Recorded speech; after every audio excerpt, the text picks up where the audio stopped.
Why has the war in Ukraine dragged on for so long, with Russia making painfully slow progress despite its massive army? The answer lies in the way modern warfare has changed: drones, surveillance, and the death of traditional armored assaults. When Russia launched its full-scale invasion in 2022, many analysts thought Ukraine would collapse within weeks.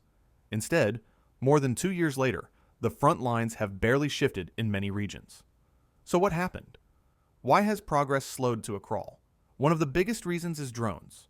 Both sides are using thousands of small, cheap drones for reconnaissance and strike missions.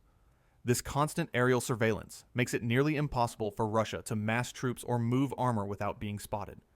Every movement is tracked, recorded, and often destroyed before it can even reach the front.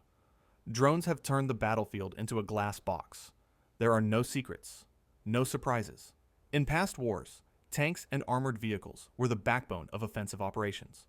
But in Ukraine, modern anti-tank weapons like javelins, NLAWs, and drone-dropped grenades have shredded armored columns.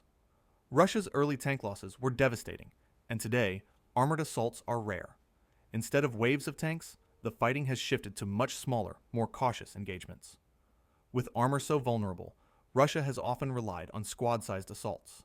These are small groups of infantry, sometimes riding motorcycles or even scooters, rushing across open ground in hopes of overwhelming Ukrainian trenches. These tactics minimize the visibility of large troop movements, but they're also extremely costly in lives and achieve very little territorial gain. It's a sign of how desperate Russia has become to adapt under the eyes of constant surveillance.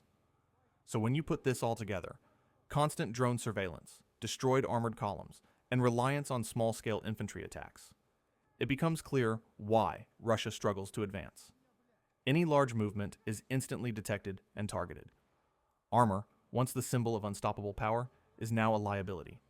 And small infantry pushes, no matter how brutal, can only gain a few hundred meters at best. The war in Ukraine shows us a glimpse of the future of warfare.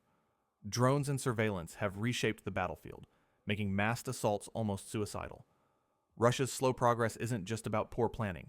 It's about fighting a war under the unblinking eyes of the drone age.